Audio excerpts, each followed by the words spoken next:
My name is David Van Deusen. I'm the editor and publisher of the Walnut Times, the Dick Van Dyke Show newsletter, and know lots about all things Dick Van Dyke and the Dick Van Dyke Show. So we're going to have a really big show, right, Jim? We sure are. And it's coming up next on what, David? The Jim Master Show. Here we go. Really nice intro. I like that, David. Very, like very a genie cool. in the bottle, out we popped, huh? Out we popped. There we were. I tell you, David is a real fan favorite and a dear friend and a friend of our show. And he's been here a couple of times when we've talked about everything, the Dick Van Dyke Show, and when Larry Mathews has been with us and Doug Denoff and so many people involved with the Dick Van Dyke Show. Also with the celebration of Dick Van Dyke's 98th birthday that we had, celebrated that, the 60th anniversary of the show. He was here celebrating that and the DVD collection and so much more. And now there's another really special event involving the Dick Van Dyke Show that our dear friend, the editor and publisher of the Walnut Times, which is the Dick Van Dyke official newsletter. He's also an author and a producer and just a great guy and a true, tried and true Dick Van Dyke Show historian. He loves everything Dick Van Dyke. He's had the opportunity to meet some of the cast over the years as well and people behind the scenes. So it's an honor and a pleasure to have you back with us, my friend David. My pleasure to be here, Jim, and always a joy to discuss all things Dick Van Dyke and share with you about things and with fans of the show. So we keep this show in the forefront, right? It's still alive here some nearly 65 years later after its debut. Incredible. I can't believe that. It's that long ago, yet when you watch it, it's as fresh as if it just started today. And of course, the cast was so perfect. We've talked about this on the show as well. Beautifully cast, beautifully written, beautifully shot. And one of those shows that just continues to stand the test of time, which I think is so brilliant and so rare in the industry. And I just think it's really one of my favorite shows of all time. I absolutely love the Dick Van Dyke Show. I always have. I can watch it a million times over and over again.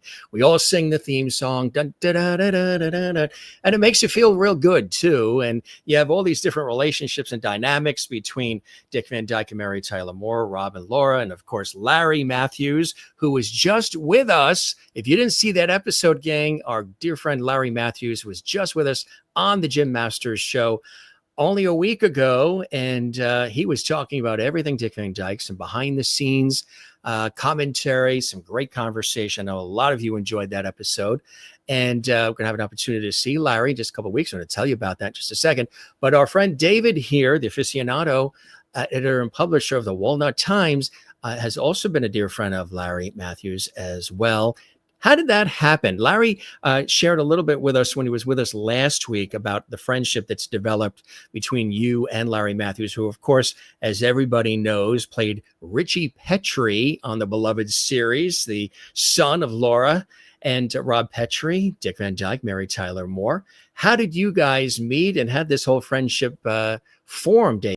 Well, that is a good story, Jim. We, I was publishing my newsletter, and of course, each issue was to be a feature story about one of the cast members. And I had done, many of the others. And I said, well, I need to get Larry. But I was having trouble finding Larry because he had not been an actor. Typically, I would have gone to Screen Actors Guild to get a contact or something like that. So in the end, I found him through Rosemary. Since Larry and Rosemary remained dear friends after the show, and I said, Rosemary, how can I find Larry? And she said, well, I don't know where Larry is, but I know where his mom is.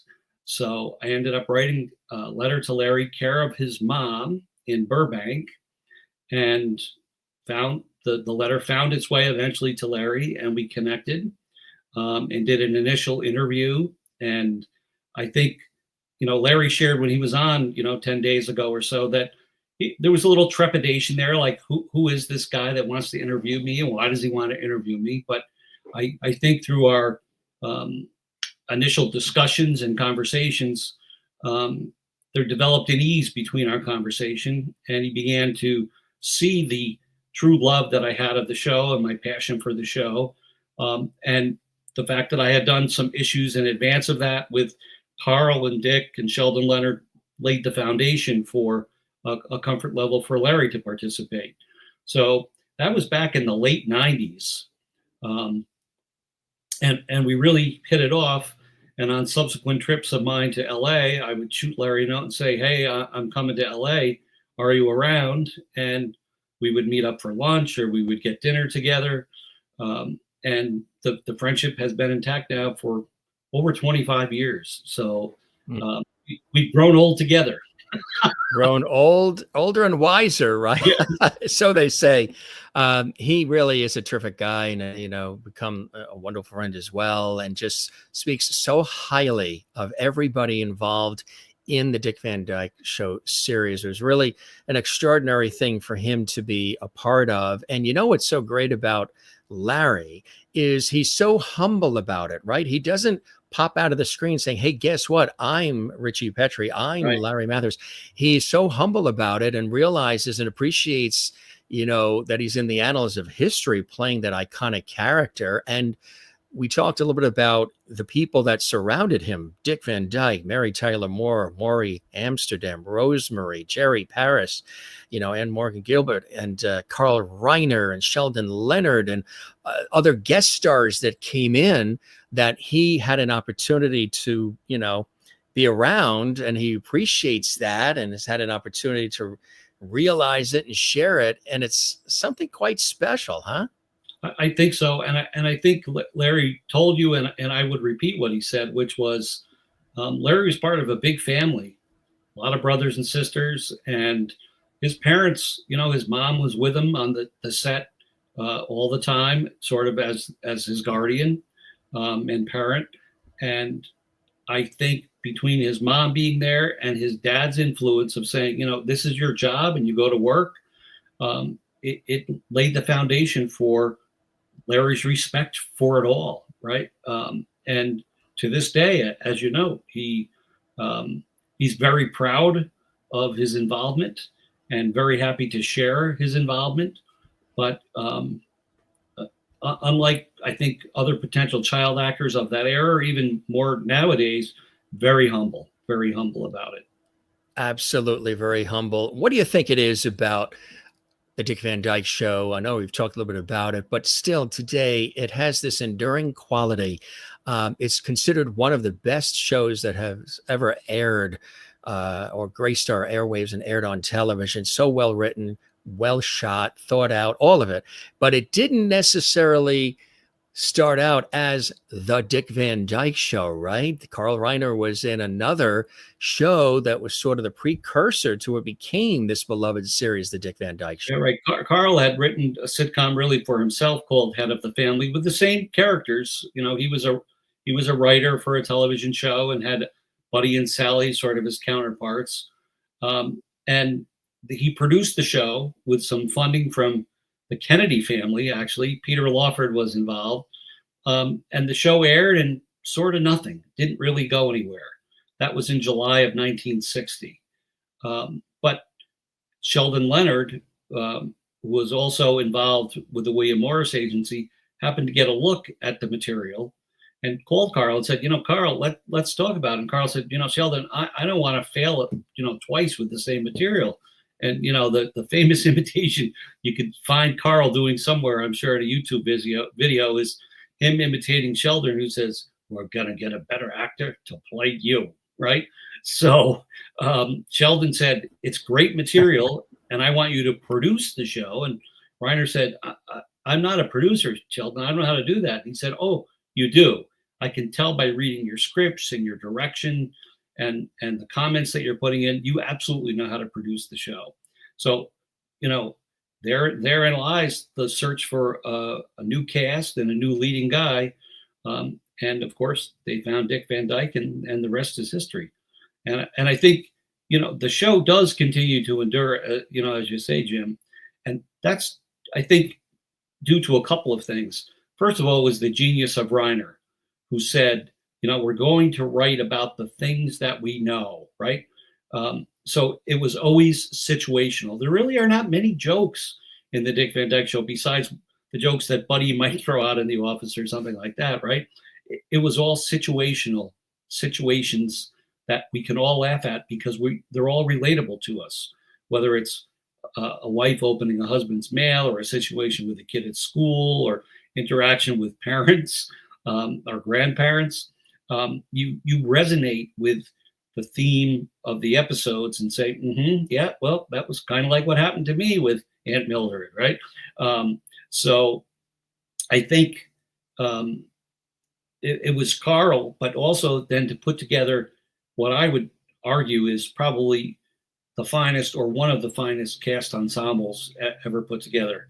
Dick and Mary, Morey, Rosie, Deacon, Carl when he played Brady, Larry as the son, and then the supporting players, Jerry Paris and Morgan Guilbert, and Bill Idelson to that extent, Herman Glimcher.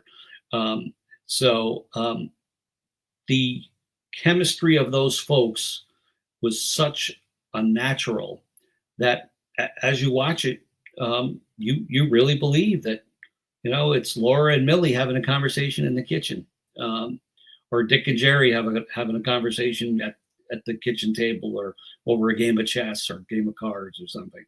So it is pretty mind-boggling to think that some 60 years later, 60 to 65, new generations of fans, new young people are still discovering the show and getting hooked on it.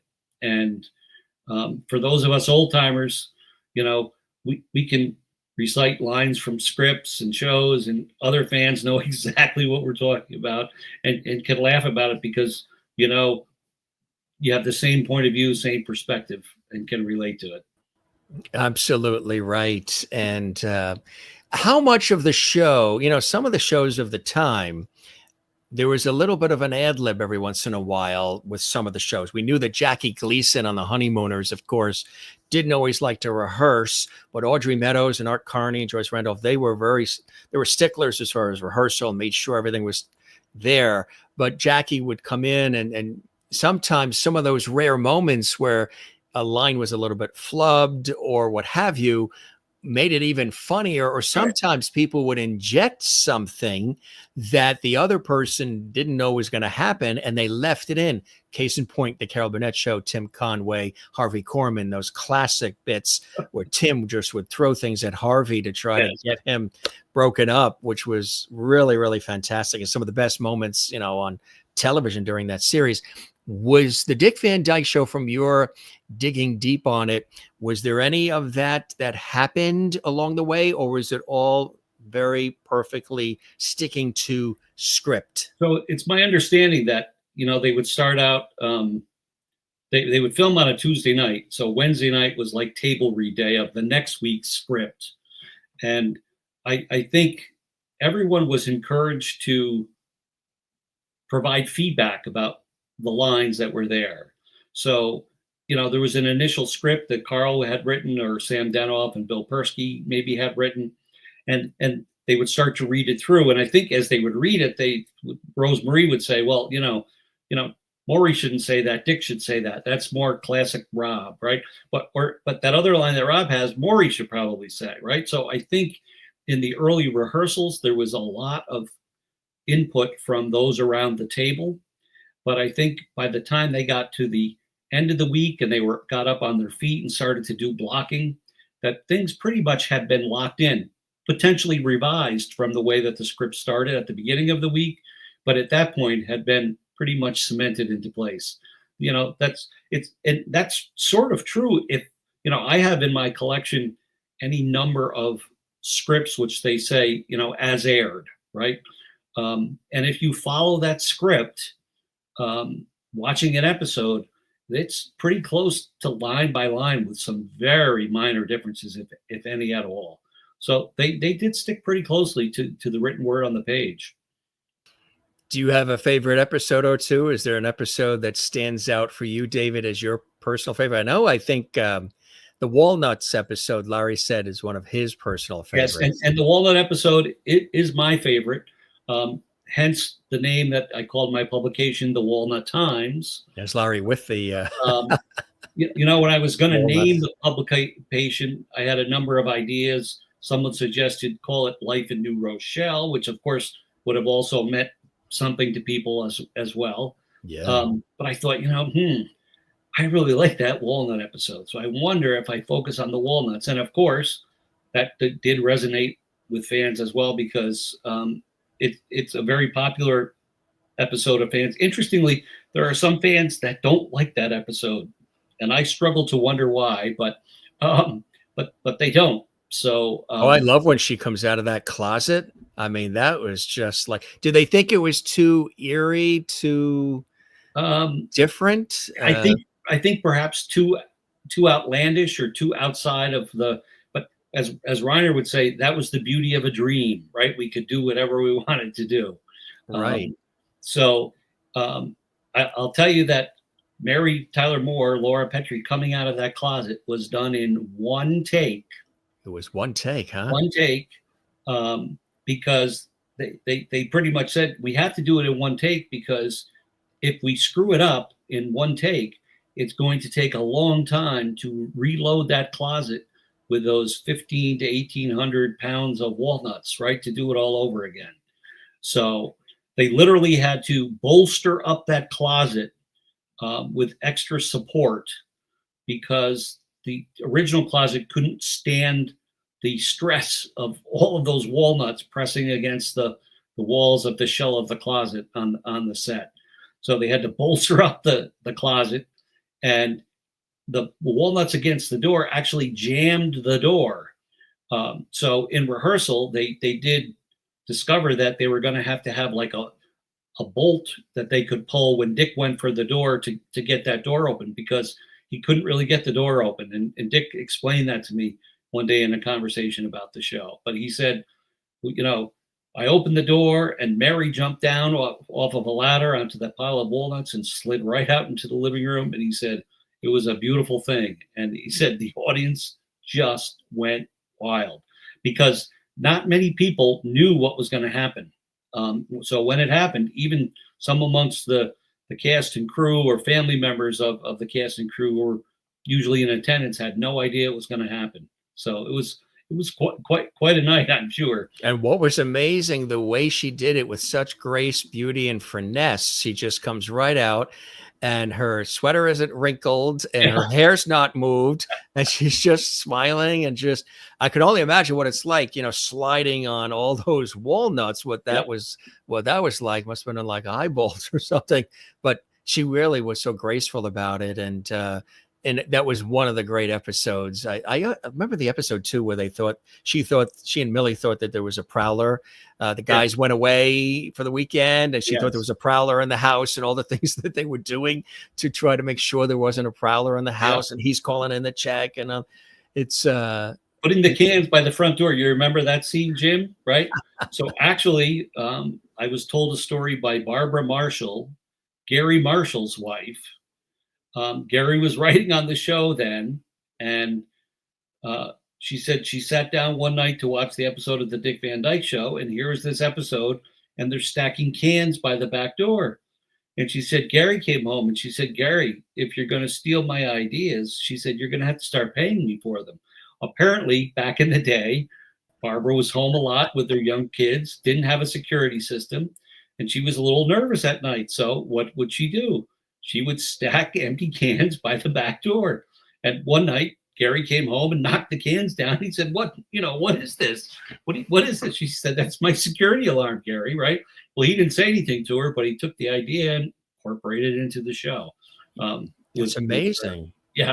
I think, what a great story. I think that idea with the cans was taken even further in the world of television, because there was an episode of the Brady Bunch where the kids wanted to scare Alice, and they tied these cans with the strings over, I think maybe the patio door or something. So when she would come in, she'd get all tangled and scream and everything. And it was the same kind of thing. It was, sometimes ideas do travel, right? Yeah. But I think that again speaks to the writers used ideas from which came from real life, right?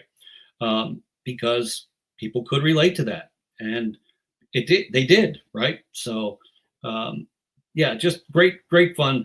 learning some of those inside stories from folks involved with the show. Quite fun to learn. See, that's the thing about those shows of that time, even the I Love Lucy's and all the others. They were basic premises, but they were relatable. There are various elements that might not be exact to your life, but there's a lot of similarity to your life and how you handle things in dealing with relationships and the kids and the neighbors and losing the lunch money or whatever happens. Yes. That people through the generations can sit back, watch, connect to, even though these were filmed in a different time and some black and white, some series transition to color, like I Dream of Jeannie and Bewitched and series like that, but still it's the human connection. It's how we all treat each other. And really what I love about the Dick Van Dyke Show too is it does with that what do they call it, that modern furniture of the 60s. It was sort of very contemporary. It was, some of that furniture is actually back out and popular again. Yeah. And it had there was a warmth, but it had a hipness and a contemporary feel, a modern feel to the Dick Van Dyke Show as well. Yeah, I wish we could have had more conversations with the set designer about how they came up with the ideas. Where did they find particular paintings? Why did they use particular paintings? Right? Where did the wood stove, idea come from? That was a wood stove from Europe, a model from Europe, a Jotel wood stove.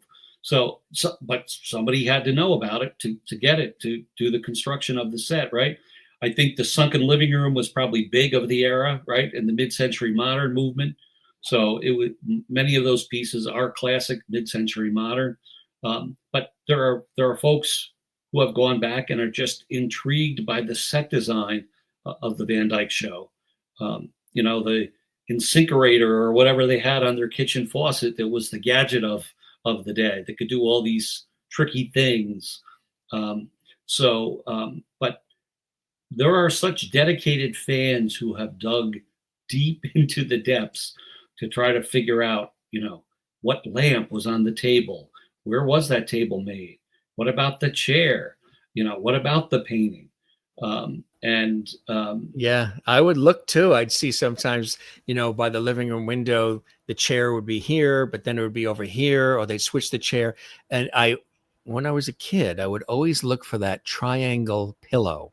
They had a round and a triangle pillow. And sometimes it was by the dining room set on sort of the couch there. And then sometimes it was moved to the other side. But that triangle pillow was a standout for some reason. And it was that color green. If you look behind me, right, there's a circular pillow of that, 1960s green, right? And I do have a triangular pillow on another chair next to that you can't see behind me, but they're there, sort of my tribute, my decor in my office, my study here, where I do so much of my Dick Van Dyke Show related work. So, were you introduced to the Dick Van Dyke Show because it was on in your house with your parents and family? How did you first get introduced to the Dick Van Dyke Show? I think that my first exposure, I was born in July of 1960. I mentioned earlier, Reiner's pilot aired in July of 60. His pilot aired on July 19, 1960, and I was born July 20, 1960. So is there karma there? I don't know, maybe. But I think I probably first discovered the show when it was on as the Dick Van Dyke Show daytime series, when they would rerun episodes during the day, and I was a young child at home. And I think that's where I saw them first. Don't know for sure, but that would be my best guess in thinking about, how they were discovered. And of course, they were always on TV, on the reruns, on all different channels, in the New York area, especially too, but across the country. And the Dick Van Dyke Show has not been off the air all these years. It's still on, and you can still see it on, the nostalgic channels and everything else. And they've done revisits. You've done these wonderful celebratory productions. I think it's really fantastic. And then, of course, when the Dick Van Dyke Show decided to wrap up, Dick Van Dyke sort of did another version with Hope Lang, who's a wonderful actress, but they It's kind of funny because it didn't really take, because they thought Hope Lang, was causing Dick Had Van moved Dyke in on Laura, right? to Yeah. cheat on Laura Petrie. And Mary Tyler Moore was already, I believe, doing the Mary Tyler Moore Show by then, but still, Yes. and even that in the beginning, they had to adjust to her being an independent news writer, Right. WJM News and Lou Grant and the whole team. It was a shock because they're now separated. It's kind of like when Lucy and Desi went into different directions. The world stopped because Laura and Rob Petrie, Dick Van Dyke and Mary Tyler Moore, were a sweetheart couple, and I believe there was some patterning after President John F. Kennedy and Jacqueline Kennedy, right? This Camelot feel, this time period. There's a similarity in feel and look, and just you can feel that when you watch the show. You mentioned that there was an episode called Turtles, Ties, and Toreadors, where a young Hispanic woman came to the country, was trying to look for a job, and originally she was going to be a maid or a housekeeper for Rob and Laura, and she shows up with her arm in a sling, and Laura's like, well, what kind of a maid can she help me when she's got her arm in a sling? Anyway, Maria was her name, and they felt sorry for her. But in the end, they found a job for Maria in New York City, in a shop where she painted on different objects, and she painted a tie for Rob and other things. Well, at the end of the episode, Rob comes home with a pretty good sized box, and you showed a picture of Larry holding this turtle earlier, with a drawing or painting on the back of the turtle shell of Rob and Laura and Ritchie. And the line used in the episode was, well, as long as the turtle's still alive, the Petries will be alive, or something to that extent. The original line was going to be, we look just like the Kennedys. There it is, right? So Dick Van Dyke actually did that drawing himself. The line had to be changed because it was right around the time of the Kennedy assassination. And they, obviously it would have been. Did they go on hiatus or something? Did they pause the series? No, they didn't. The actual episode that was in production was Larry's birthday episode with all these kids and whatever. They ended up filming it as scheduled, but without a studio audience there. They were in rehearsals, and on the Friday that Kennedy was assassinated, they obviously all went home, but then they tried to figure out what they were going to do. And they decided that because of scheduling and everything else, they probably needed to move forward with it. So they ended up doing the show on the Tuesday night like they normally would, but not in front of a studio audience, because no one was really in the mood to laugh at that point, right? Exactly, right. But again, to your point, I think people sort of saw Rob and Laura Petrie sort of like Jack and Jackie Kennedy. So they called it Camelot, right? With the Kennedy administration and things, and in many ways they made that comparison to Rob and Laura and the Van Dyke Show, the Petries. And there were some people who thought that Rob and Laura Petrie, or Dick Van Dyke and Mary Tyler Moore, were actually married, that they were actually a couple. And I know that they've said in interviews over the years that there was, of course, a slight attraction, a slight light flirtation that was there, which was wonderful. It enhanced, their acting anyway, but that it was sort of there. But both, of course, were, involved with their spouses and relationships. But there was a little bit of that playfulness between the two that transpired through the camera lens into our lives. Yeah. And I think, they would say, Dick would say, there was a bit of sexual tension that we never acted on, right? But at the same time, that was sort of a way that it made that couple, Rob and Laura Petrie, seem like they really were married, right? The looks that they gave, the gestures, the hugs that they gave, the embraces that they gave, the kisses that they had, right? All seemed very genuine to the viewer.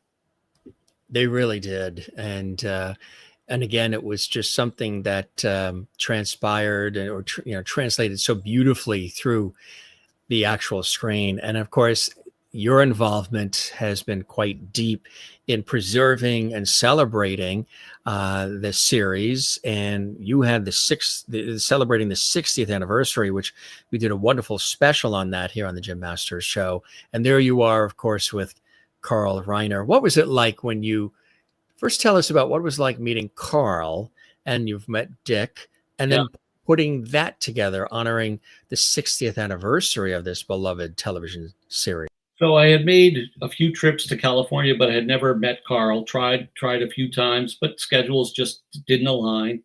And one time, again, I was traveling there, and I contacted his secretary and said, I'm coming out again. Any chance I can meet Carl? And she said, let me get back to you. So my actual first meeting with Carl Reiner was he treated me to lunch at a Japanese restaurant in Beverly Hills. And we had a wonderful conversation, sort of hit it off right from the very start.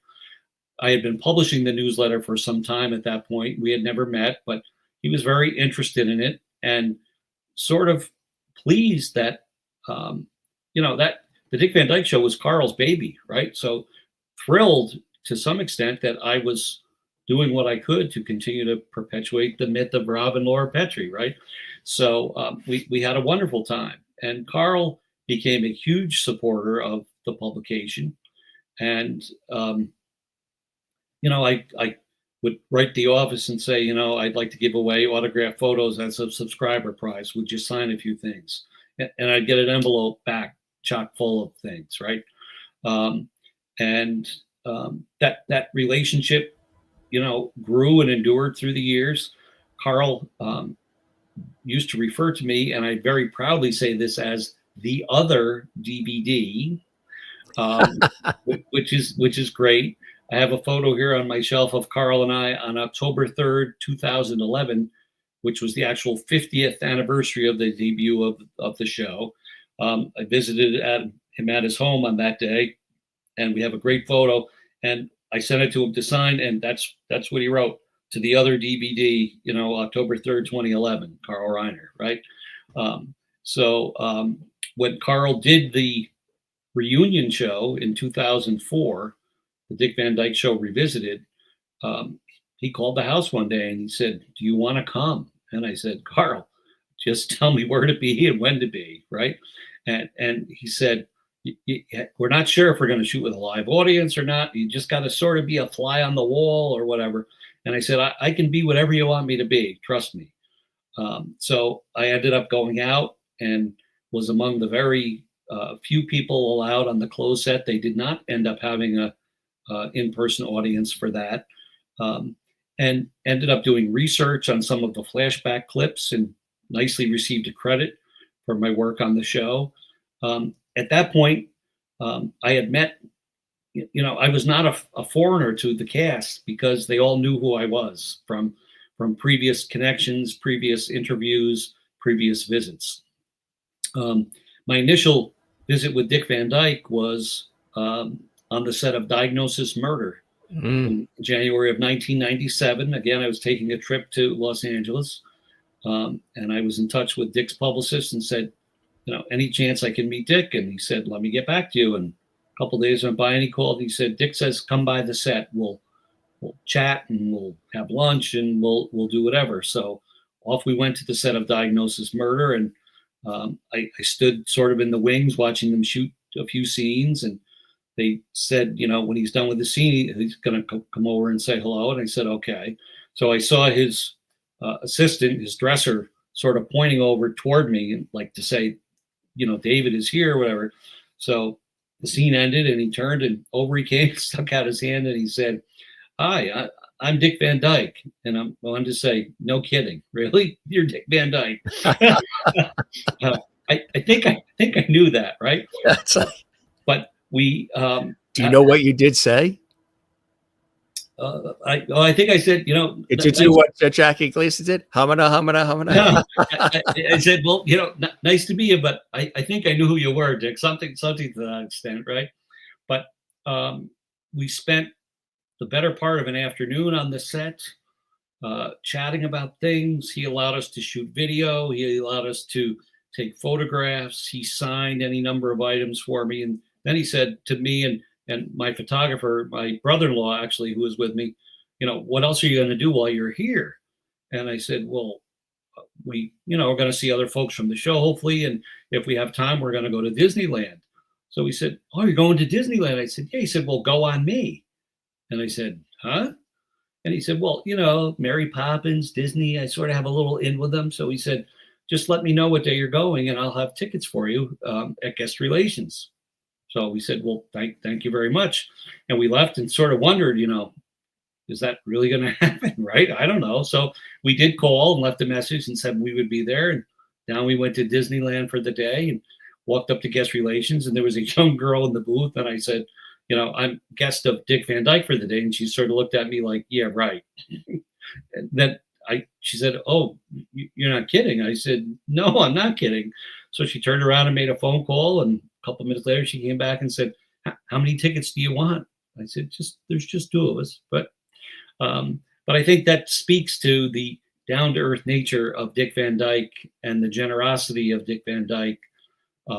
And Dick's support, like Carl, of the newsletter, loved the newsletter, loved receiving the newsletter, told me he learned things about the show that he didn't know from some of the research that I did. Dick allowed me to use his drawing of the cast on mugs to sell them to fans and subscribers of my newsletter. And when I finished publishing the publication in 2015, everyone who had been involved wanted to write a little blurb about, thanks for keep doing the Walnut Times and keeping the show alive. And I wrote to Dick and said, will you write something? And he said, no. And he said, oh, sorry, right? He said, well, no, I'm not going to write anything. He said, I'm going to draw you something. And I have on my study wall here an original hand-drawn self-portrait that Dick Van Dyke did of himself, sent to me and said to David, here's to the last episode, the last issue of the newsletter. And that hangs proudly on my office wall, just on the other side of the room here. So a long 10-year relationship with Carl and Dick and Rosemarie and Gilbert and the Paris children and Rosemarie's kids and Larry and Bill Idelson and his kids and wife. And so I realized as I sat on the set of the Dick Van Dyke Revisited, that's sort of when it hit me that I wasn't the outsider anymore, Jim, right? Right, exactly. I had been welcomed into the fold of the Dick Van Dyke Show family. Which is absolutely amazing. So you could have been a neighbor in New Rochelle. You're absolutely right. Right, exactly. And, they also captured the feeling, because I grew up in the suburbs around New York, further out east on Long Island. So it was, upper middle class suburbia, similar upbringing to what they showed on the Dick Van Dyke Show. So I plugged into the suburban feel. There was a city feel when they would go into the city and be at the office with everybody, but the suburban feel and some of the things that would happen, oh my God, she scratched his hot rod car and all of that. Remember that? Just some of those things, they really captured sort of the suburban feel, because suburbia was really sprawling at that time. Right. It was expanding, not just in the New York area, but across the country. And Laura's trip to the meat market, right? The classic meat market in your local meat market in the suburbs, which, and the supermarket. And like you said, the various places that they would go. And you believed it, right? Despite the fact that it was 3 sets jammed together, the bedroom, the living room, and the kitchen all next to each other. And on the other side of the kitchen was the writer's room in New York City. So Rob didn't have far to go to get home from work. It didn't have far to go. Exactly. Merlin asks, and hey, everybody, we are coming at you live here in the New York area. Talk about New York and the suburbs of New York. We got you covered right here, coming to you from the greater New York City area live here on the Jim Masters Show. If you have a question for us right now, feel free to post it in our comments section right below. Or if you subscribe to our YouTube channel right now, you can post it in our chat section, which is very active. So we're coming at you live. We're very interactive right now. If you're a big Dick Van Dyke Show fan, or you just love Dick and Mary and Larry and everybody, feel free to post a comment, and we may answer that question if we can get to it while our special guest is here. Again, I'm a huge fan. I work in television and radio, you guys know. David, of course, is very immersed in this world. So shoot us a question or two while we're live. It's our gift to you. Interact with us here on the Jim Masters Show, and we can answer any questions you have about Dick Van Dyke, about the series. David has got lots of nuggets and lots of behind-the-scenes tales. Merlin asked if you are still in touch with Dick Van Dyke. I haven't been in touch with Dick in the past few years, as Dick has aged, and now, of course, hopefully he'll make it to 100 years of age this December 13th. His wife is sort of controls access to Dick and contact with Dick, understandably so, right? So I am still in touch with Dick's family, his children. I'm friends with his children, and others that are close to him. So despite what we're reading in the newspaper about everybody's fearful he's not going to make it to his 100th, he backed out of an event in June, right? And basically what his wife said, and I think we could all probably just pause and relate to it, is he's 99 and a half years old. So some days you just don't feel like going, right? I'm 65, and there's some days I don't feel like going. So I imagine another 35 years or so. And I think Dick gets the privilege to bow out gracefully, right? So, yeah. God bless him, huh? Yeah. He made it through, his house made it through those Malibu fires last year too. Right, just all around too. I know I think they had to leave the house and be evacuated, but they did. Yeah. Just, he's the comeback kid. He really, there aren't many of that time period left. You have the Dick Van Dykes, and you have the beloved Carol Burnett as well. And even Ruta Lee is still out there doing her thing. Yep. There's a few veterans. Mel Brooks too. Mel Brooks, right? Yes. I remember I was watching CBS Sunday Morning just a couple of years ago when they had all of them on. They had Dick Van Dyke, they had Norman Lear, they had Carl Reiner, and they had Mel Brooks together. One of the last times, of course. Yes. It was, and I remember there was something that Norman Lear had posted. He was doing these videos all the way up to, I think the very end. And I think he had a home in Vermont or something, and he was on a rocking chair. He was describing what he was seeing, which is this beautiful vista, the countryside in Vermont. And he was talking about how, once you reach this age, and if what you see is this, you've worked to see, be on a rocking chair with a lemonade and look out and just see God's country, beauty, with all the craziness, I guess you've done good. Yeah. And I remember those videos he was doing towards the very end. And then, and he was still working on scripts and projects all the way up to the end. And Carl Reiner, of course, for people that don't know, I used to love when he would say, he would wake up in the morning and he would look in the newspaper in the obituary section. And if he wasn't in it, he would have breakfast. Yes. And they did an HBO special about that, right? If I'm not in the obituary, I eat breakfast or something like that, right? So and it sort of highlighted older folks who were still with us at the time, right? Those probably in their 90s, Dick and Carl and others. Yes. Norman, I think, was in that as well, and several others. Absolutely. We want to thank Maureen Paul, who's watching in Arizona. If you do one of these kinds of cool things, we'll show your comment on the screen, and we'll do that to thank her. Maureen, thank you very much for your support of the Jim Masters Show Entertainment Lifestyle Celebrity Talk Show series. Coming at you live, everybody.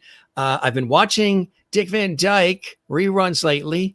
Who doesn't love that show? Such classic television. It really is, Maureen, and David would agree. It is classic television and so well written. Thanks for that comment. Thanks for your support of the show as well. And so, yeah, we'll show some comments on the screen. And personally, thank you when you do that. There is another question that came in. This one from Kathleen in New York City. She says, "What was it a surprise to the cast when the show ended, and whose decision was it to end the show?" It wasn't a surprise. Right at the very outset, Carl said it'll be 5 years, and that's what it will be, because we don't want to repeat ourselves. So as they got near the end of the 5 years, perhaps there was some discussion of should it extend, and the decision was made, and it was Carl's, that we weren't going to extend. And of course, at that point, Dick Van Dyke had been approached for other movie deals, and Mary Tyler Moore had been approached for other projects, movie deals, and Broadway and that sort of thing. So they always planned to have it end in 5 years, and mostly because Carl wanted the material to still resonate and be fresh and not be repetitive. So the cast all knew that going in. That doesn't say that they weren't disappointed that it ended after 5 years. Rosemary always said, we could have at least done another year in color, right? But the costs to move from black and white to color apparently were rather significant back in those days. And the show ended after 5, and everyone on still to, great careers in what they did. So. Exactly. They sure did. Of course, Jerry Paris, went on to be a phenomenal director and producer, involved in Happy Days and all these series too, working with Gary Marshall, and he was terrific. It was the perfect casting there too, with Millie and Jerry, right? The helpers. So I never met Jerry. Jerry passed in 1986, so some 10 years about before I started my newsletter. I will tell you, though, to this day, I am very good friends with all 3 of Jerry's children. Have been to their homes and visited, and his daughter said to me, I so wish you could have met my dad, because he was everybody's friendly next door neighbor. And I said, Julie, what do you mean? And she said, well, he would have said, if we met on the beach, we're going to have a barbecue at the house. Come on back from the beach, and we'll have the barbecue at the house, right? Right. And we'll swim, and we'll do whatever. I have to tell you, his kids and I recently saw them in last September, and we went out and had a bite to eat. And I've been in touch with the other two. Two of the children were. Actually, all 3 were impacted by those California fires. They were, huh? And I don't think, I think they were right on the fringes of losing their home, and they didn't lose their home, but they certainly lost their communities, right? Devastation around them. So that even though their home survived, their life has still been greatly disrupted, right, with the disaster there. But I was in touch with them through that and said, what can I do to help? And they would say, we're doing okay. It's tough, but we're there. One of Jerry's sons was interviewed for the American Masters PBS special that maybe we'll mention here. It's going to be amazing, right? Yeah. Larry had mentioned they had him in, and they were going to have him in just for a little bit, but it went well over an hour beyond. Right. Really. So American Masters is doing or PBS is doing an American Masters to celebrate Dick Van Dyke's 100th. I'm actually a creative consultant on that project. I'm proud to say that. I've contributed quite a bit, and I've put the producers in touch with many folks from the show that they probably could have found on their own, but found much more easily with my help. That I didn't know. That's fantastic. So I loaned them items from my archives in terms of photos, and pointed them in the direction of archival documents. Some of them I've had, some of them I helped find, but also connected them with many folks back in the day, and encouraged them. Well, I recognize Dick Van Dyke has had a long and prosperous career, that don't give short shrift to the Dick Van Dyke Show, because that is the 5 years that Dick Van Dyke said was the best time of his life. So if we're going to reflect on his career, let's make sure we give that its due justice, right? So I get the sense, like you said, Larry interviewed with them, and one of Jerry's other sons who commented about Dick, and they contacted me about other folks, Sheldon Leonard's daughter and other folks like that. So I think we're in store for a very special program, December 12th, Friday night. And folks are going to see photographs they've never seen before, footage they've never seen before, brand new interviews reflecting with folks. And I think it'll be a very special tribute to Dick and the celebration of his 100th birthday and achieving that milestone. American Masters on PBS is one of the great, great series. And I've had an opportunity with my many years with them, PBS, to have involvement with some of those series and to help even generate the funding for those series on air as a host for American Masters, and great performances and all those incredible shows. And I remember, I believe it was American Masters, where I was on with my co-host, Tom Stewart, fantastic announcer. Matter of fact, that smooth golden voice of WNET 13, New York, coming up next on 13. Tom Stewart, who also was an actor and was on Another World back in the 80s, the soap opera, but he had this gig as the on-air voice of PBS WNET Channel 13 in New York for decades and decades. And we were tasked with co-hosting segments wrapped around, I believe it was American Masters, celebration of the king of late night, Johnny Carson. I don't know if you saw that special, but interviews were done out in the Hamptons. We were in the studio at WNET 13, PBS in New York, live during the airing of that Johnny Carson King of Late Night special. But then interviews were done out in the Hamptons with Dick Cavett, which was terrific as well, who, of course, was very involved with Carson as well. Yeah. So American Masters, it's going to be a beautiful special. Well, I know they're still working on it, looking for details of things to present. I think fans will be very intrigued in terms of the new information that they'll learn about the show and photographs that they've never seen. So Larry, I know, is offering some of his never before seen photographs to them to show for the first time. Because his mother, he said he was, for anybody who didn't see the episode, and I encourage you to go back and see the episode with Ritchie Petrie, Larry Mathews, last week. He mentioned that his mother kept just about everything, obscure things, even from the set, this, that, and the other. And she kept it in boxes, and she lived to, 100, God bless her, and just passed not that long ago. But he was going through things and discovered all these random Dick Van Dyke Show items, memorabilia that had never been seen before, that he didn't even see before, that his own mother kept. That's going to be shown and displayed, right? Yeah. But I'll tell you, if we transition here a little bit, while that footage is going to be seen for the first time in the American Masters Dick Van Dyke special, if folks are in the New Rochelle area in September, they can get to see these behind the scene color home movies there in person with Larry Mathews. So that's right. And Larry has generously said we will screen that home footage at the event that he's participating with me. So. And we have a little teaser about that right here and right now. Here it is, gang.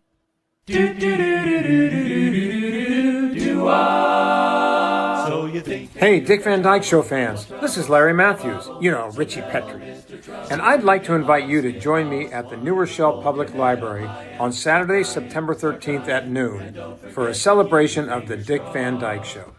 I'll be reminiscing about working with Dick and Mary and Morey and Rose and the whole gang. We're going to screen an episode from the show, and I'll show you my personal color home movies and photos from behind the scenes. I'll be entertaining questions from the audience as well, and I'll be giving away some unique autographed memorabilia from the show. And I think I'll have a few surprises for you as well. Now, admission is free, but registration to attend is required. So follow the link in this posting for more information and to register. Bring your sense of humor, yourselves, and keep your thumbs up. And I hope to see you all there. Keep them crossed, and don't forget to keep your fingers crossed. Boom, boom.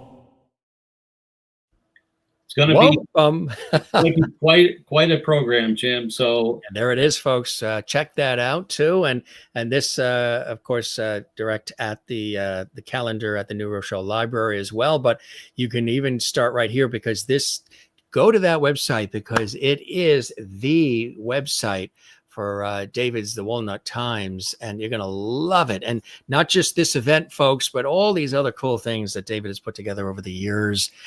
This is going to be something he's positioned, on the West Coast, and he's coming here specifically all across the country to New Rochelle.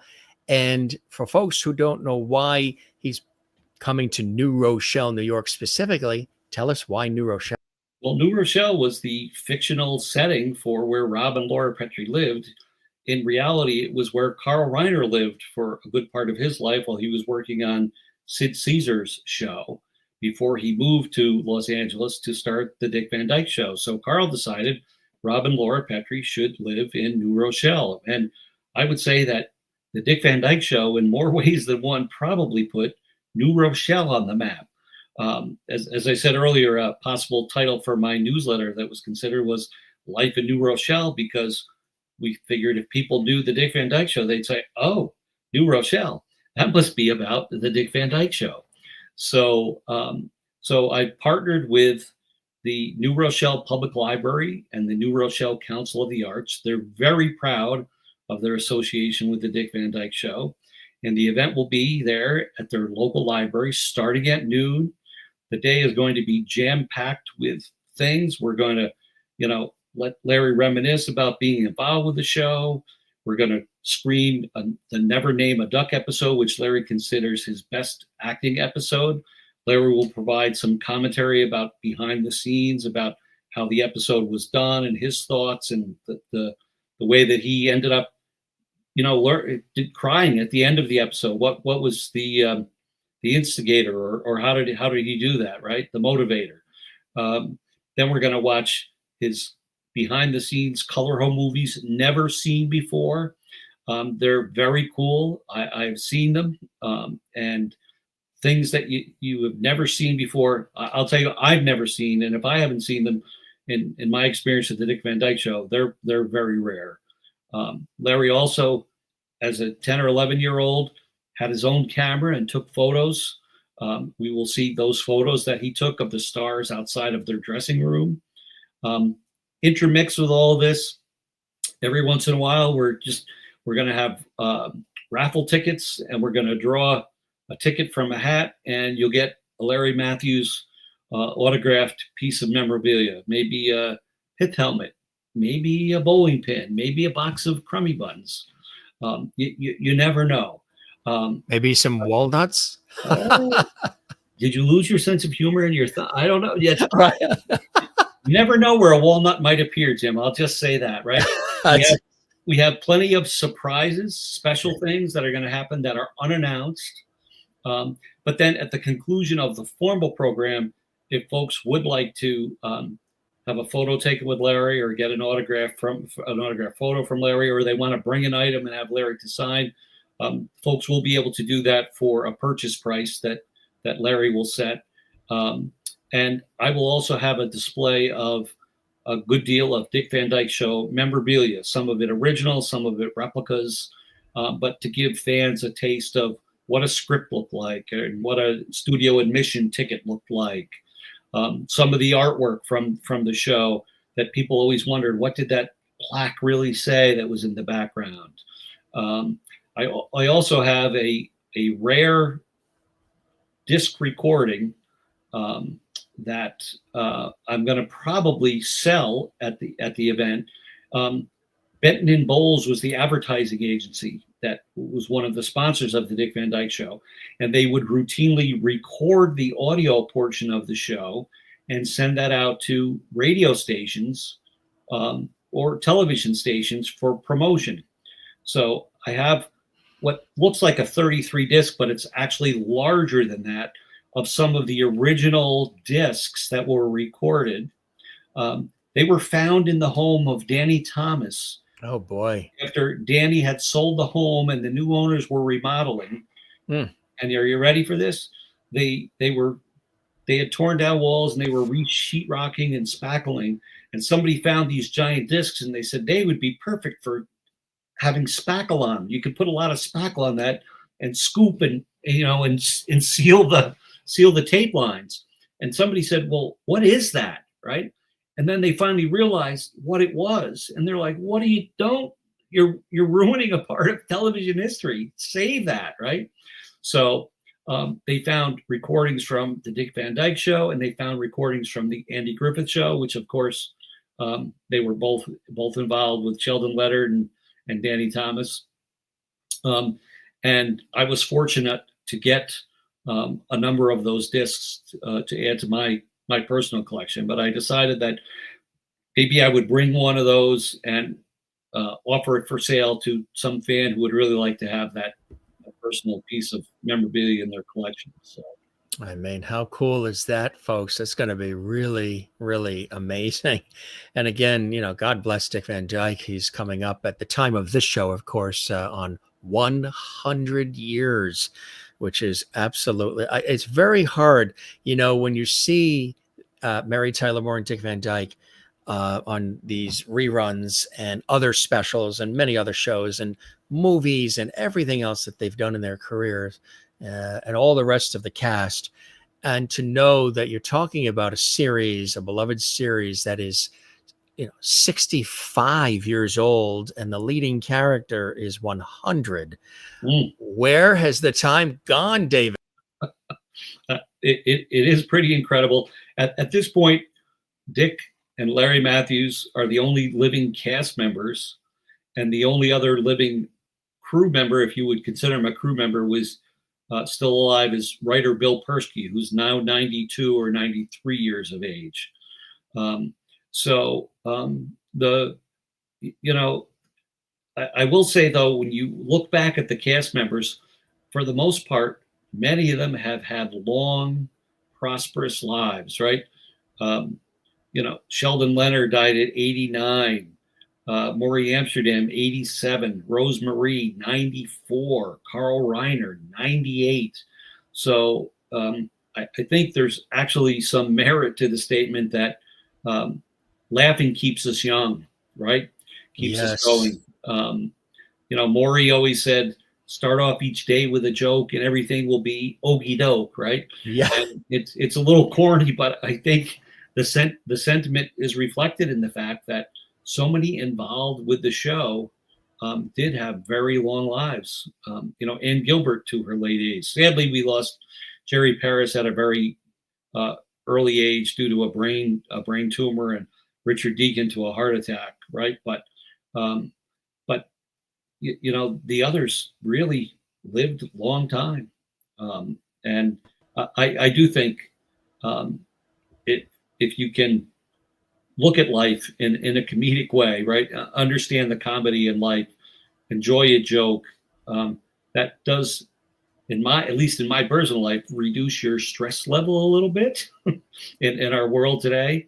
And anything that we can do to reduce that is a positive toward extending our healthy lives, right? So exactly right. And of course, Dick Van Dyke's brother was also on it, Jerry Van Dyke, yeah, as well. And then he went on to other series as well on, was it Coach that he was on? Coach, yeah. He was on ABC, right? Yeah. Luther on Coach, yeah. On Coach as well, yeah, exactly. Some people might not remember that Jerry Van Dyke had been on the Dick Van Dyke Show at that time. And then Dick actually made a cameo in one Coach episode. In the Coach episode. That's right. I forgot about It was that. like a Christmas party, and Jerry, as Luther, didn't really want to go. It was going to be all these family members, and he wasn't sure that he was going to be comfortable there. And he shows up at the party, and they sort of look around the room, and he says, I don't really know anybody there. And the camera pans, and there's Dick, who never says a word, but just walks across the room, and the audience went nuts. never said a word, but he was there, right? He was there. It's a great clip. Kind of like the ending of the Bob Newhart series, Right. huh? Yes. Which was one of the great endings of all time. Yeah. The whole thing was a dream. Yeah. Or when I think Carson came on Letterman once quickly, or just when those kinds of things, and the audience just goes wild when those things happen. Yep. It just, in addition to us here celebrating, share your memories with us, folks. Feel free to post a comment below, drop a comment below. What's your favorite episode of the Dick Van Dyke Show? Who was your favorite character? Maybe it was Mary, maybe it was Larry, maybe it was, Richard Deacon as Mel, whoever it was, let us know. But as we celebrate the Dick Van Dyke Show, which we've done on different ways, shapes, and forms, including the 98th birthday of Dick Van Dyke, we had a wonderful tribute special here on the Jim Masters Show. You can see all of these archived on our YouTube channel, Jim Masters TV, all the Dick Van Dyke related commentary. But you also celebrate Dick Van Dyke's show even further with this. Tell us about this, my friend. Yeah, Tripping Over the Ottoman is a Dick Van Dyke Show podcast that I'm the co-host of. I was actually approached by a young lady of the next generation beyond me, who was a big fan of the show. And she approached me and she said, I would like to do a podcast about the show, but I would really like to collaborate because I know you have a lot of resources and materials and your expertise on the show, but I think perhaps we could have a good combination. So we're actually in the midst of our second season of Tripping Over the Ottoman. And we take some of our favorite episodes and we reflect on them. And we often have the original draft script. So we'll comment on how the story changed from the original draft. As we were talking earlier, how did the scripts evolve, right? Did the storylines change? Many times I have interviews with guest stars who were on those shows from my archive. So we'll give you a little audio clip or two, some comments from the guest star that was on the show. I also, have numerous interviews with Carl and Dick and others, and I will often sprinkle in their thoughts and memories on things. And our approach to it is sort of unique, Jim. We pick the episodes, and then we each do our research separately. And then we convene in real time and record, but we don't tell each other what we've discovered in our research for the episodes that we're doing. So cool idea. It makes it be a very spontaneous exchange, unrehearsed. And we each have notes, and we will often find ourselves saying, I didn't ever think of it that way, or I didn't know that, right? And we're now in our second season. We did our first season last fall, started our second season early in this new year, have been on a bit of a hiatus, but we're ramping up to start to do some more episodes. And it's been very well received. It's available on all of the streaming podcast platforms. So, Apple Podcasts and Buzzsprout and all the others, Spotify. We also have a YouTube channel called Tripping Over the Ottoman. So folks can also find it there if they would prefer to do it there. There's not much video. We have a title card, and occasionally we'll put up a slide of the writers or share a photograph. But for the most part, you're basically listening to the audio. What we do like about the YouTube channel is, as we have done here, is on the YouTube channel, folks can comment, which is not easily done listening to a podcast. Exactly, right. So it's nice to get fan feedback on particular episodes, hear what they think, respond to them. And again, it's further building of the Dick Van Dyke Show community. We like you say, tell us what episodes you'd like us to discuss, right? Who would you like to have as a guest, that sort of thing. Larry Mathews did 2 episodes with us so far, reminiscing about the episode Never Name a Duck that will show in New Rochelle, as well as the episode where we got pecked on the head by the woodpecker, right? Some interesting insights from Larry on that. And we also did an episode with 92, I think at the time, year old Bill Persky, who was still very sharp in his recollections and his tributes to the show. So we'd love to have Dick. I'm not sure at this date that's possible, but I think if we're ever to happen, I think he would love to reminisce about the good old days, as he would call them, I'm sure. Absolutely. We were talking about, this PBS special that's coming out from American Masters celebrating Dick Van Dyke, the extraordinary Dick Van Dyke, who was discovered on Broadway while he was doing Bye Bye Birdie and then plucked out. And here he is in Hollywood, and he has a show named for himself. I still love the line that Rosemary had said when she was told about the series and the opportunity. What's a Dick Van Dyke? Right. Yeah. And she was the one who got Morey Amsterdam involved, right? Right. That's right. Yeah. So you say he discovered backstage at Bye Bye Birdie, and you're right. Dick was struggling in New York to try to get a career established, and Sheldon Leonard and Carl Reiner came to New York to see him in Bye Bye Birdie. It's very interesting to hear Dick's oldest son, Chris Van Dyke, talk about those times, because he and his brother Barry used to go hang out backstage, sort of, and watch their dad, right? And then I said, well, what became of the fact when the Van Dyke Show? He said, well, we knew somebody was coming from Hollywood and that maybe there was going to be a show. And he said, suddenly we were out of New York and we were to the West Coast of California. And he said, and then our lives changed, right? Dramatically, because all of a sudden, Dick Van Dyke was a household name and widely recognized. And, wherever we went, my dad was recognized. So it was a very different life for us after his stardom. And Chris said, not that I would have changed anything, but it was interesting to think back now and see how everything evolved at the time that Dick's fandom really took off. Mm-hmm. Exactly right. And really extraordinary, talking again about the opportunities to chat with Dick. It was amazing. Everything came by really, really so fast. I've had the opportunity to chat with Carol Burnett, but not Dick, but was just hairs away from it. And it was actually for a PBS special, and it was a few years back. And it was right around the time of Dick Van Dyke's 90th birthday.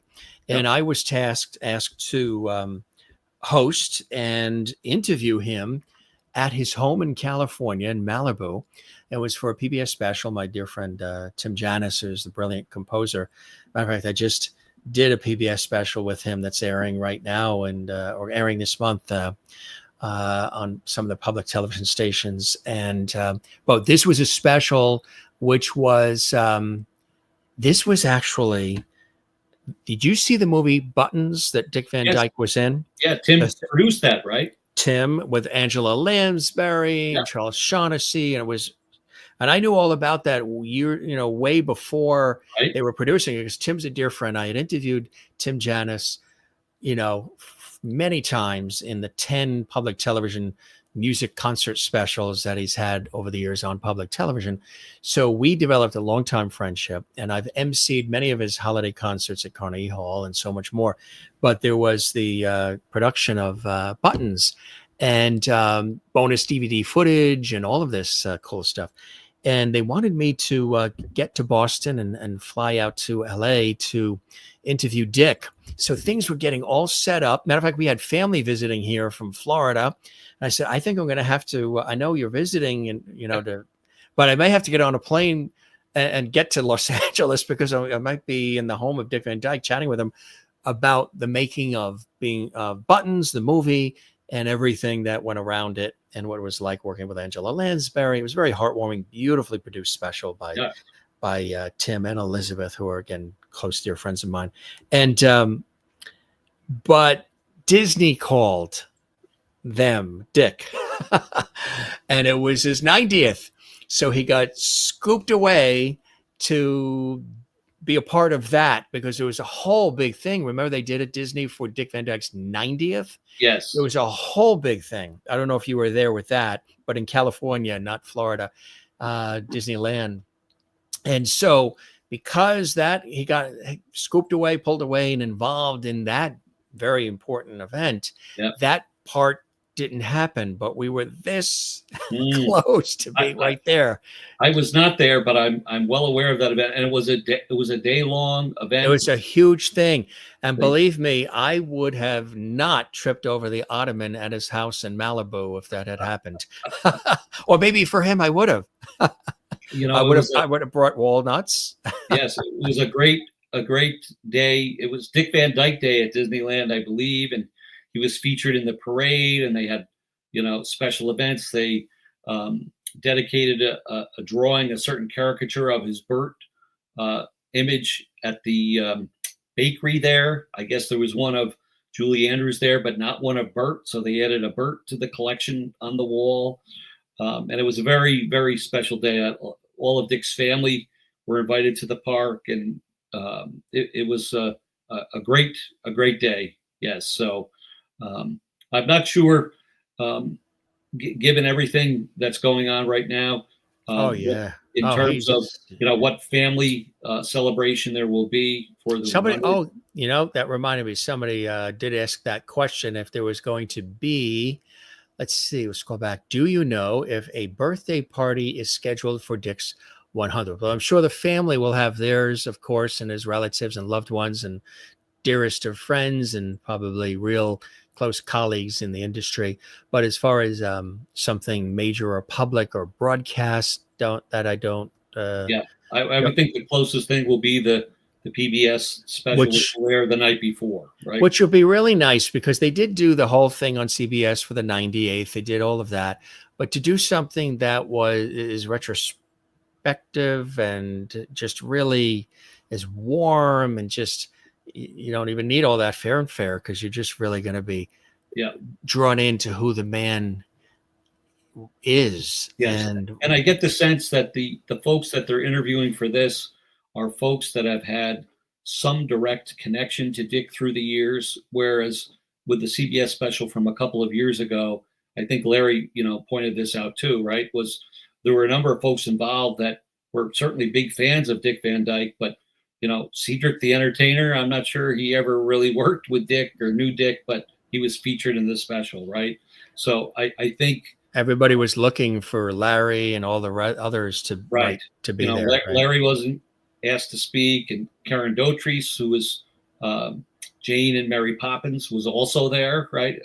Wouldn't it have been fun in the 98th birthday special to have Larry, who was his son in the Dick Van Dyke Show, and Jane, who was his daughter, or Karen, who was his daughter Jane and Mary Poppins, perhaps have come out and done an introduction. That would have been great for fans. Fans would have really eaten that up, right? As Dick would have as well, I'm sure, been thrilled to see the two child stars that he worked with. So I think PBS is really working hard to make this a very special tribute to him. I'm anxious, just like everyone else, to see what the final product will be. When did you start the Walnut Times? I mean, you could be a fan and an aficionado and have all the behind the scenes knowledge, but when did you actually start to make this a calling? I started the Walnut Times in 1995, and then I published for 20 years, finishing in 2015.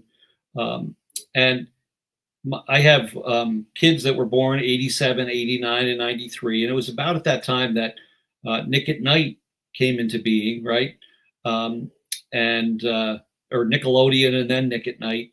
And the Dick Van Dyke Show became featured. And I would have the show on and my kids would watch it, right? There was another generation enjoying it.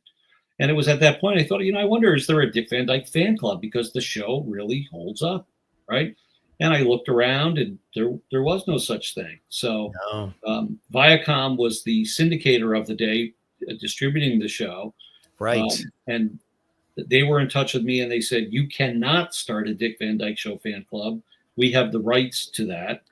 So that's how I ended up sort of availing myself of my First Amendment right to write about things, and that I needed to come up with a catchy title, which couldn't have the Dick Van Dyke Show in it, but it would be something relatable to fans, right? So, but I sort of cemented my place in terms of that position, because when I first published the newsletter, I sent it to Carl and Dick and Sheldon Leonard and, the owners of the show, and they quickly embraced it.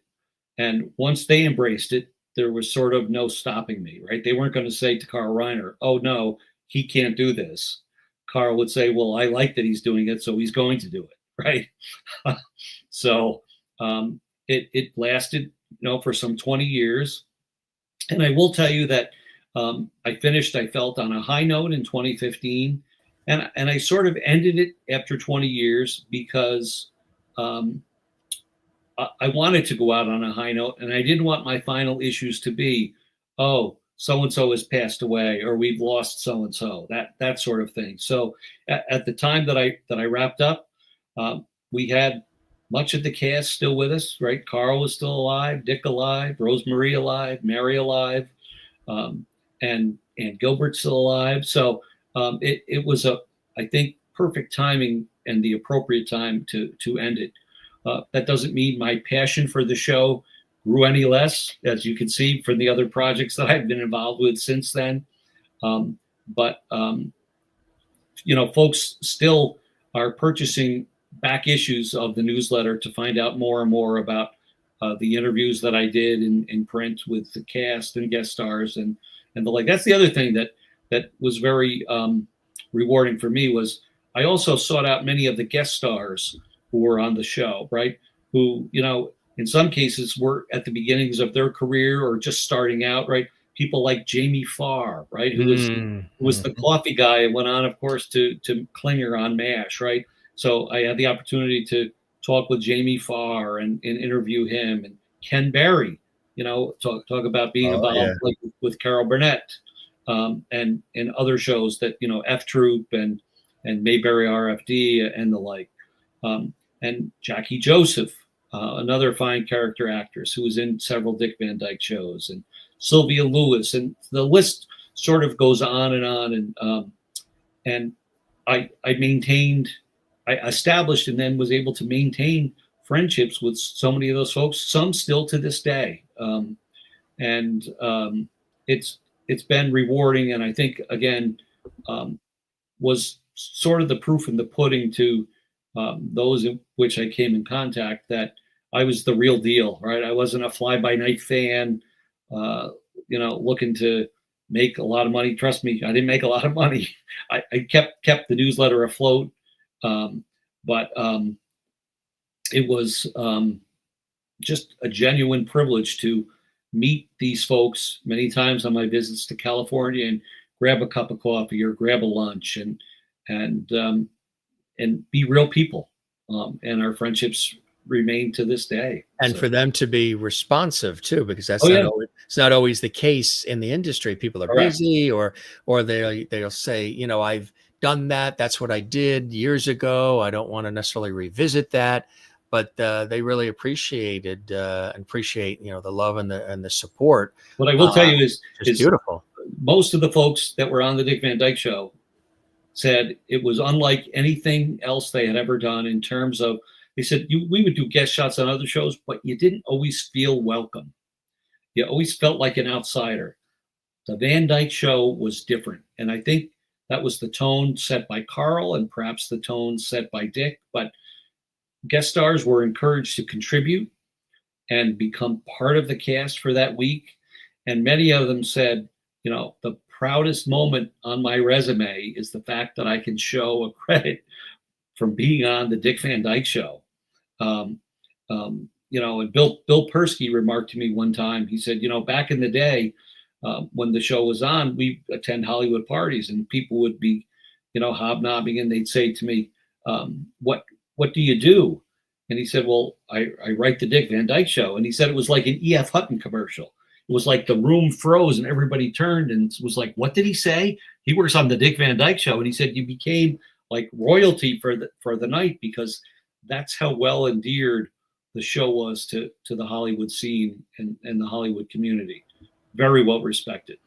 So Very well respected as well. And there is. Hey, where'd you get that poster? That's good. I like that. Isn't that cool? That's a great one. I tell you, this is something. And is this still available where people can watch that and get that? It is. If people go to YouTube and Google Dick Van Dyke's 60th anniversary, it's right there. It will pop up. It's an hour and 30 some minutes. And beautifully done, David. Interviews with the cast, many guest stars, a lot of original footage never seen before. And sort of also takes into perspective the second generation. And when I say that, I mean the kids of the Van Dyke cast. So Dick Van Dyke's son is in it. Carl Reiner's son is in it. Rosemarie's daughter is in it. Georgiana is in it. Ann Gilbert's daughter, Nora, was in it. So many. Jerry Paris's three kids contributed, right? So, as a gesture to me of our friendship, I asked them to be part of it, and they said, "Oh, that would be a great idea." And they reminisce about going to see a filming of the show, what it was like as a kid to go and see the show. So some very unique perspectives that they offer. Kathleen, thank you very much for your support of the show as well. She's watching in New York City, not too far from New Rochelle. New Rochelle. Register and come on up. Tell me you saw me on the Jim Masters show. In fact, Jim, I think you're coming, right? We're going to be there. I'm going to Excellent. be there. And I want to give people that information again. You can go to thewalnuttimes.com/Larry Mathews. And Larry Mathews is with the 1 T. So you know. That's right. And I'll tell you, we're in the Ossie Davis Theater, which has about 140 seats.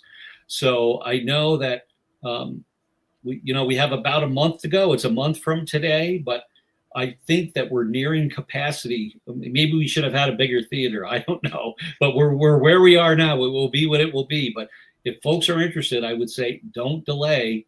Go ahead and register, and it's free. That's the best part. It's free. Right? Isn't that amazing? Sponsored by the library and the New Rochelle Council of the Arts. They're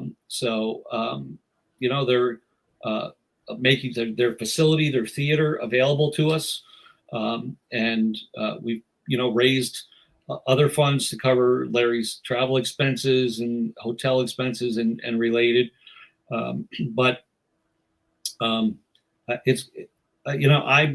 Every day, I get more excited as certain things that I've tried to put into place now are coming to fruition behind the scenes.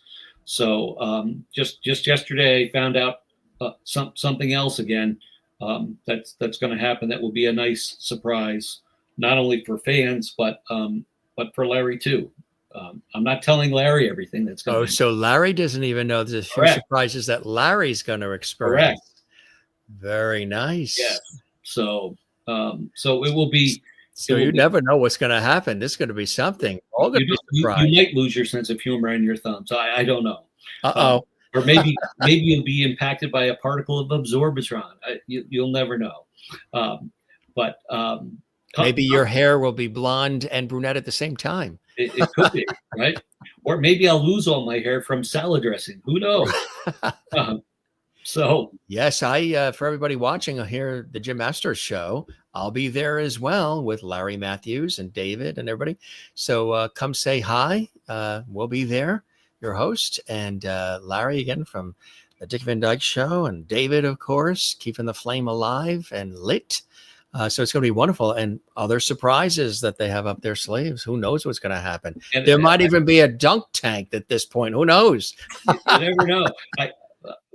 I'm looking forward to, of course, having Larry there, but I think, we're also looking forward, as Jim said, we've done the show many times, but never met in person. So it'll be nice to finally meet in person and say hello. And I know Larry is looking forward to also meeting you in person. And some other folks related to the Van Dyke Show have indicated they may also get there that day, depending on schedules and things. So I think this is sort of a unique and sort of landmark event for the show. And I'm very proud to have been able to put this together and bring it to fruition for fans of the show. So I'm so looking forward to the day.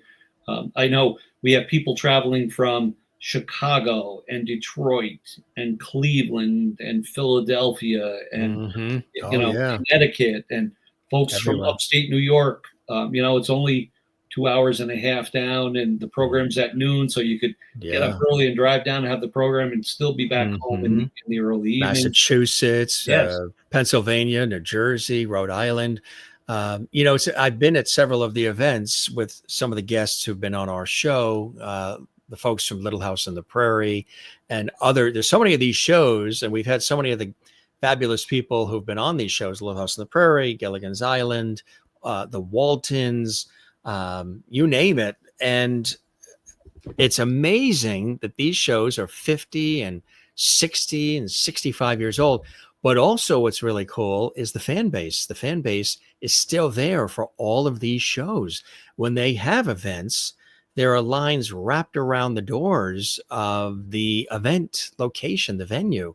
Lines, people flying in, like you say, from Chicago and from all over, because I think people are also, the world is spinning faster and faster these days, and people are really craving things from their childhood, from their past, from growing up, from what seemed like a more innocent time. And these shows provide that comfort, that warmth, that humor, that time to breathe, and that sort of familial environment, family and home and hearth.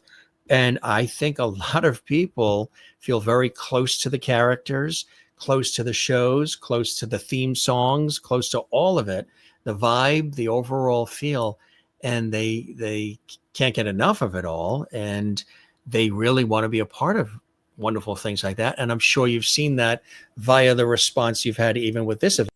Yes. I have a Facebook page as well that celebrates the Dick Van Dyke Show of about 11,000 members, right? And people were clamoring. I said, I'm thinking about doing this event. What do you think? And the resounding answer was, oh my gosh, please do it, right? We'll be there. And in fact, they're coming, right? So it's nice to know. Many of those folks I only know from an online presence, so it'll be interesting to meet them in person as well. Yes. So, somebody said, are you going to have name tags? And I said, I hadn't really thought of that. The library's handling like the registrations and things.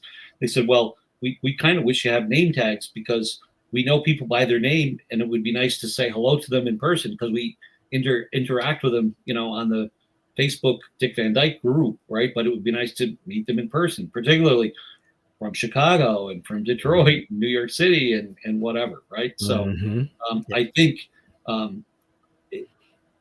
as I said, Larry is a great sport. I've asked him, can we do this? Can we do that? And he's basically said, David, I'm up for anything, whatever you want to do.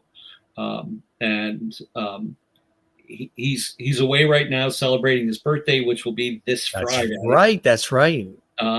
But we've been in contact, and I've just not to say anything except things are shaping up very nicely. It's going to be a great event. So I know he's selecting the unique photos that he's going to bring to do autographs, and we'll probably have a pith helmet or two. I think behind me on the table you can see a pith helmet there. They're a plastic pith helmet, but he may offer some of those for sale. We have some small plastic bowling pins. We have some replicas of what we believe to be crummy buttons boxes, and a few other giveaways as well. I think, and as I said, memorabilia. I think while fans are waiting to say hi to Larry and introduce themselves and get a photo taken or have an autograph signed, will be intrigued by some of the other pieces of memorabilia that will be on display. Very cool. And yeah, it's going to be a wonderful event. I don't know what I'm going to do after the event, Jim, because you're going to go into withdrawal. I've been so busy planning that I'm going to look at my wife and say, well, what do I do today now, I guess? And your wife's going to look at you and say, your name again is what? Yeah, there's some truth to that. Fred Mertz.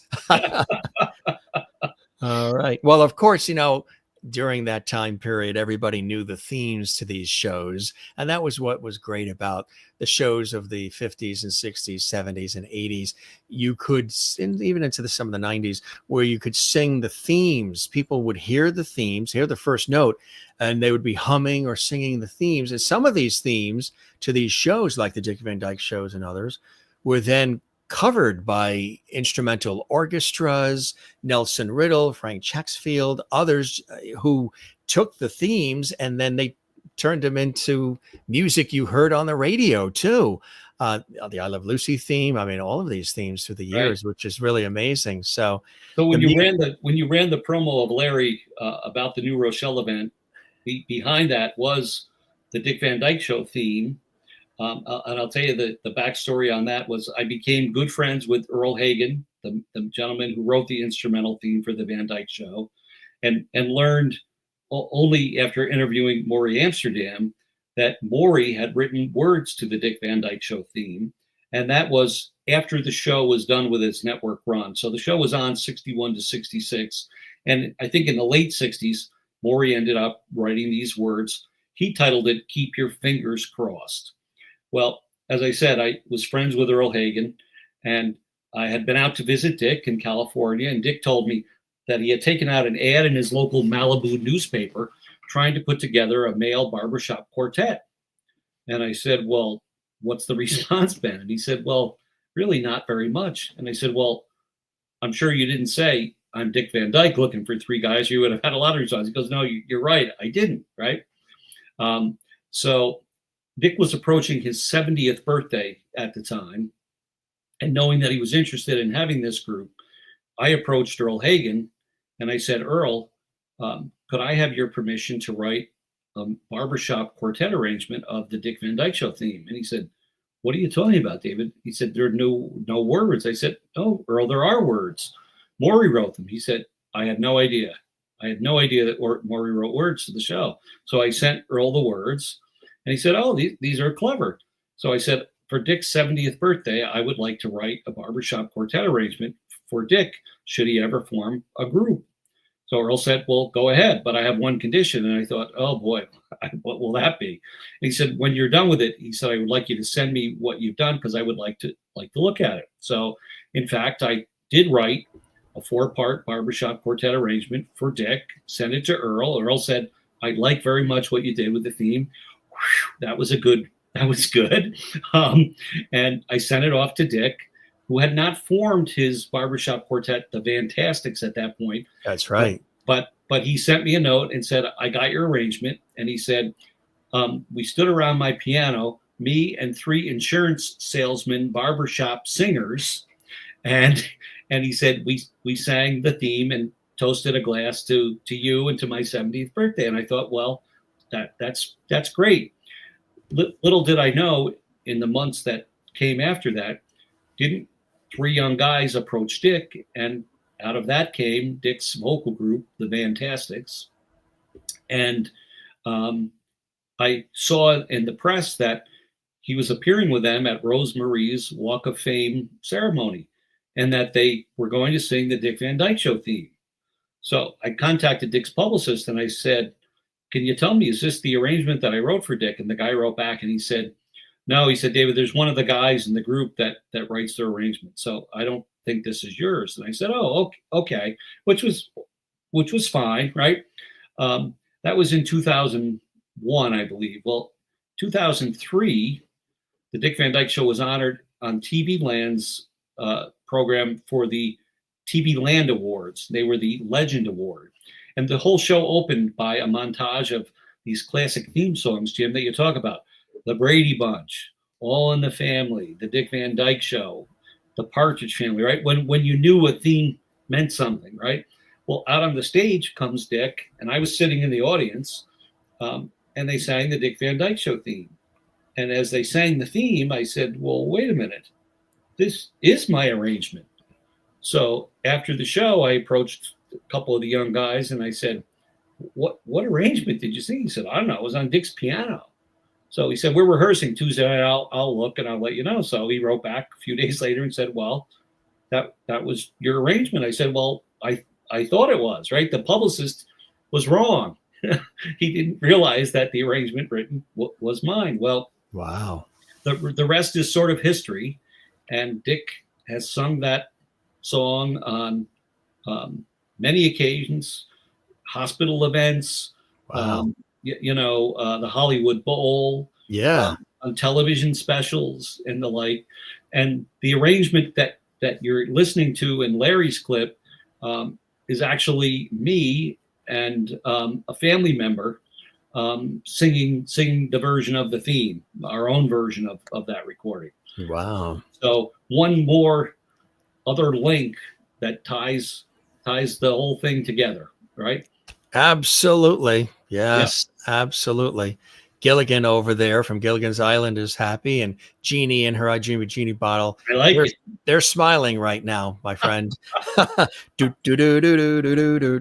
Yeah, it's just one of those great themes. And again, Morey Amsterdam had put words to it as well. And I love the Christmas episode where they sang it as well. I think that was the first time it was done, maybe the only time that they as a cast sang the words of the theme on the series was a little bit of it during the Christmas special, right? Yeah, they ended the show actually singing da da da da, da no words, but da da da da, right? Almost sort of breaking the fourth wall, right? Because it was the Alan Brady Show Christmas, but they ended it with the Dick Van Dyke theme, which was sort of a little tip of the hat to everybody, right? Yes, exactly. But yes, I like that as well. In fact, we discuss the Alan Brady Show Presents on our podcast, and there's some very interesting insights about what material made it and didn't make it to that episode. So folks should go and listen to that. Of course, the episode with the hair. Yes, Coast to Coast Big Mouth. So many fantastic episodes, so many great memories, and all the laughs and all the cast and everything. And we hope our viewers watching around the world, we thank you for the comments live. But if you didn't get a chance to comment live, don't worry, gang. We encourage you to comment below right here in the comments section. Drop us a line, say hello. If you have any questions, even when the show's not on live, feel free to say hello, drop a comment, and also let us know what was your favorite episode of the Dick Van Dyke Show. Who's your favorite character? What are some other things that the cast members have done in their lives that you've enjoyed as well? And what did you enjoy about this conversation as we celebrate the beloved Dick Van Dyke Show? 65 years, Dick approaching his 100th, and just continuing to relish in television history. And again, I love these conversations, being a TV guy myself, a broadcast host, and working all these years in television and radio. So whenever we get a chance to talk about shows like the Dick Van Dyke Show or any of it, I'm right there. And God bless Dick Van Dyke and everybody involved as he comes close to the 100th, and we are there rooting him on. My friend David, a real pleasure, and looking forward Jim. Folks, come and meet me, and come and meet Jim, and come and meet Larry, New Rochelle, in a month from today. We'd love to see you. A trifecta of handsomeness and talent will be there. There you go. Jim, David, and Larry. Is it Mo, Larry, Curly, or I think we could maybe take those roles, Jim. Tom, Dick, and Harry, or right, Three Musketeers, or oh, I can tell you one thing. This guy won't be doing any dancing on the stage at the event. That is one surprise you will not see.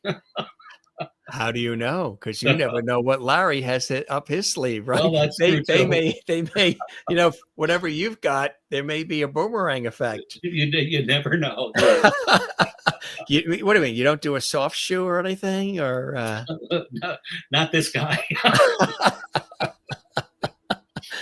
Not the editor of the Walnut Times and the publisher. David, a real treat always as we celebrated this beloved series and continued to, and revisited as we revisited it as well. A blast. You always have a place here on the Jim Masters Show. And even, as we get closer to his 100th, maybe we'll do something nice here on the show as well. And you'll have more to share, and we can bring some other folks on and make a nice we did it for the 98th. So maybe we'll put something together nice to honor his 100th, and love to chat with you about that. Yeah. So thanks for having me as always, Jim. Always a pleasure to chat. I particularly appreciate the conversational style that you use, because it allows for a nice exchange and an opportunity to share some things that in a more rote interview you don't often get to do. So that's very much appreciated from my point of view. So thank you. Absolutely. No rote or route here. Exactly. You got it, my friend. And you always make it a great experience as well. And all of our viewers, as we're watching live from all around the country and around the world, have been commenting, and we appreciate their fabulous comments. Thank you, Maureen, for those beautiful words, and Kathleen in New York, and some of our real faithful JMS Lovity viewers here on the Jim Masters Show commenting, and everybody watching who's watching for the very first time. We welcome you. Like, comment, subscribe to the YouTube channel, Jim Masters TV. We love that. They should all subscribe to our channel, right? And help support, right, my friend David? Absolutely. Let's keep nostalgia alive, right? Keep it alive. And since we chatted last, we hit recently, back in May, over 5 years and 1,400 plus episodes. Incredible. Isn't that amazing? What a library that you have to offer folks, Jim. It's fantastic. It's been amazing. And you're part of it, my friend. And we shall see you at the big event again, folks. One more time, go to the walnuttimes.com/Larry Mathews. Also, the new Rochelle Library site, the calendar as well. There is limited tickets available. Limited is going very fast. Larry Mathews, Rob Petrie from the Dick Van Dyke Show will be there. David will be there. A few other guests and surprises. I will be there as well from the Jim Masters Show. So hopefully we'll get a chance to say hi to you as well if you're there. And David, thanks for being with us. Continue to spread the word about our show. We love having you here. Will do, Jim. Thank you. And I look forward to seeing you in a matter of weeks. Excellent. We're looking forward to it. All right. When you talk to Larry, tell him we said hello once again. I will do that. He's a gem of a guy for sure. Certainly is. Yep. Have a you great night. All right. You be well. Take care. Thanks. Bye-bye. Bye-bye now. Cool conversation with David Van Deusen, editor and publisher of the Walnut Times, the Dick Van Dyke newsletter, also an author and a real historian of everything Dick Van Dyke, the show, and all the people involved. And again, here is the contact information for the event coming up at the New Rochelle Public Library. It's going to be something very, very special, and I think you're going to enjoy it. Again, celebrating this American sitcom created by Carl Reiner, originally aired on CBS on October 3rd, 1961 to June 1st, 1966, with a total of 158 half-hour episodes spanning 5 years, 5 seasons, and really fantastic. Really, really wonderful. Good stuff. Taking it down memory lane with David and all of you. And thanks for all your comments, all your support. If you would like to comment below, hey, do it. Even though we were live with this episode, and thanks for all the interaction. This was terrific. You're very welcome. I'm glad you enjoyed it, and you're welcome as well, Jane and everybody. Feel free to comment below and stay in touch with us. Matter of fact, we invite you to, if you enjoyed this episode, gang, here's what you do. Give it a thumbs up like. There's a thumbs up icon on the YouTube channel. That really, if you love what we do here and you love this show and we love all of you, click the thumbs up like. That helps us. Share the episode on your social media. Subscribe to the YouTube channel, Jim Masters TV. And again, drop a comment below. What do you love about our show? What did you love about this conversation? What did you learn? Maybe some behind the scenes nuggets about the Dick Van Dyke Show, and maybe some other cool tidbits as well. Whatever the case may be, we're so glad that you can join us. And thank you for joining us as well here on the Jim Masters Show. And come back and see us again. Spread the word. As we always say, don't forget to love one another, take care of one another, and don't forget to do the very same for yourself. We've got so many more guests and so many great surprises coming up for you here on the Jim Masters Show. Once again, as we celebrate the Dick Van Dyke Show on this episode, 65 years, hard to believe. We thank David Van Deusen for joining us here on the program. He has this wonderful friendship with one and only Larry Mathews, who's become a real fan and friend of our show too, which we really, really appreciate. And a real cute kid when he was a kid as Ritchie. And I want to let you know that, we've got so many incredible people coming up and so many guests that have been with us. You can see all the past episodes archived on our YouTube channel. So make sure you peruse, go back in time and check them out. They're all there for you. All right. For all of us here at JMS, the Jim Masters Show, this is, we do this kind of like a TV show. So I sort of end it that way too. This is Jim Masters, your host. Thanking you for your time this time. Till next time, keep the porch light on for David. We'll keep the porch light on for you. Come see us again if you like what we're doing. Do not keep it a secret. Spread the word. And we love having you here. All right. I think I'm going to go to a sandwich or something. I'm hungry. Great conversation. I got hungry talking to David for some reason. I don't know why I'm hungry. Time for a snack. All right, gang. We love you all. Be well. We'll see you soon on the next episode. And come see us again right here at the Jim Masters Show. Be well. Hope you had fun. We sure did. Cheers.